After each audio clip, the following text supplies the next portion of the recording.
Hi, welcome back to Savvy Shopper Delivers. So, anyway, I'm sitting here in the rain at a car wash because I went to vacuum my car and I'm waiting for it to stop raining, and I was listening to David and Steve on Para talking about Para Pass. And anyway, I've been wanting to film this video because I want to tell you a story about when I was in Colorado. Because as you know, I have my own grocery delivery service through Dumpling, right? You guys have all heard of Dumpling, right? You know what Dumpling is? I know, you've never heard me talk about Dumpling before, right? Anyway, so yes, I'm in the grocery stores quite a bit. I love when I go to a new town and I get to explore new grocery stores that I've never been in, right? So, as soon as I got to Denver, I needed to stop at the store anyway because I was going out to my cousin's and needed to take some groceries out there with me because I'm particular about everything I eat. Anyway, that's a whole nother video. Anyway, so I go to King Soopers because I've heard all about King Soopers. That's the big grocery store out there, and I know that they are owned by Kroger, which I have Kroger back in my home state of Illinois, so I'm familiar with Kroger. Don't have it here in Florida. Wish we did, but Publix is just as good. Anyway, besides the point. So when I get to King Super, it was on Logan something road. I'd have to look it up again. I don't remember. It was I would say, medium to largish store. Not huge, but not small. Anyway, all the grocery carts that they had were out in the parking lot, in the little things, you know. And there were none up by the door at all. No big deal. Walked back out, grabbed a cart, came in, started doing some shopping. I had 3 or 4 things in my cart, and I stepped away from my cart to look at a little refrigerated section. And I was 5 feet from my cart, but my stuff was there in the cart. So I finished looking at the soups and stuff that they had refrigerated there, kind of over by produce. I turned around and I said, "Where's my cart?" You know, I wasn't alarmed or anything at that point because normally I lose my cart in the store a time or two because I tend to wander off.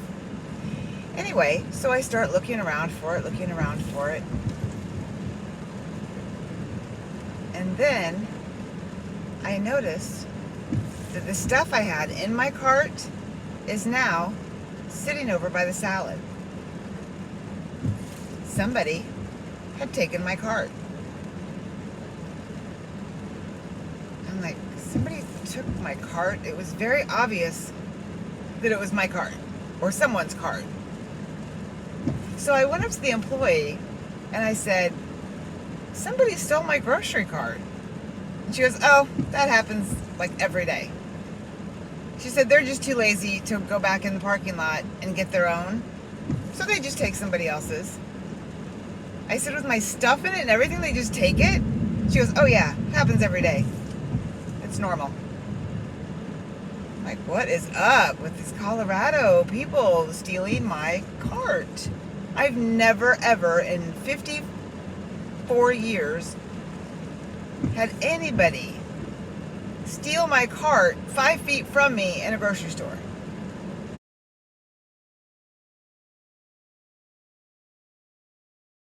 That's some brazen shit. It just is.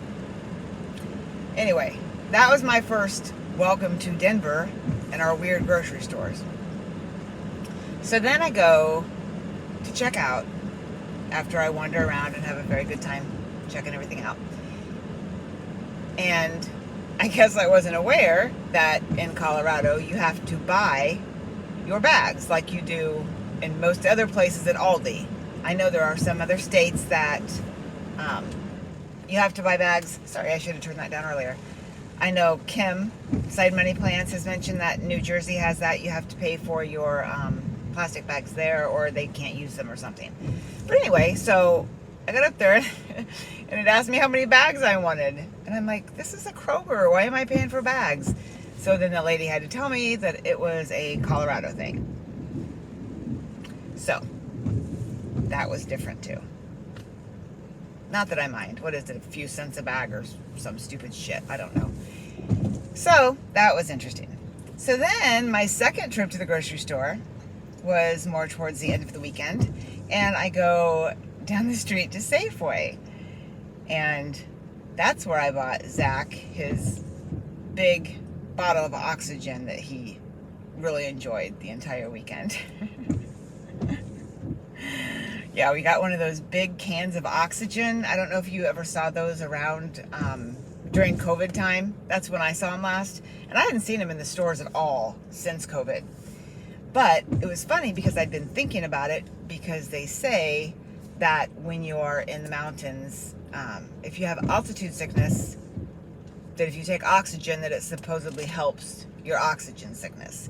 And I'd kind of been feeling a little off.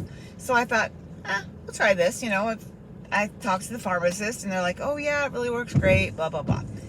So I took that home, and we were all up on the roof of the Airbnb, because there was a rooftop patio up there. It was really cool. You came off the master bedroom, and there was a spiral staircase off of the deck that came off of the master bedroom. There was a spiral staircase, and you went up, and there was a rooftop deck with some chairs and, you know, seating.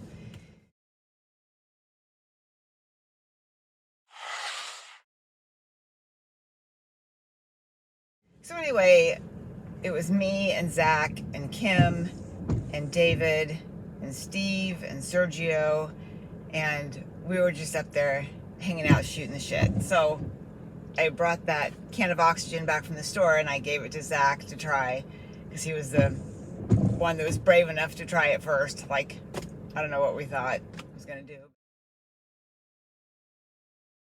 But anyway, so he tried it, and he's like, oh yeah, you know, so he hands it to me. Well, Zach fails to tell me that when you put this thing over your face, like a mask, like, you know, you put an oxygen mask on, Zach fails to tell me that when you press the little button, that it's not like a little wafty spray of oxygen, all nice and sweet. It's like, bam! Oxygen. Bam! I mean, it just, wow!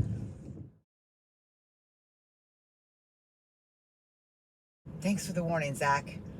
So I jumped about 10 feet and scared me to death, and they had a good laugh, and that was that. I remember now what I compared the waft of oxygen to. You know when you go to the eye doctor and they put you up against that machine and it sprays that poof of air into your eye?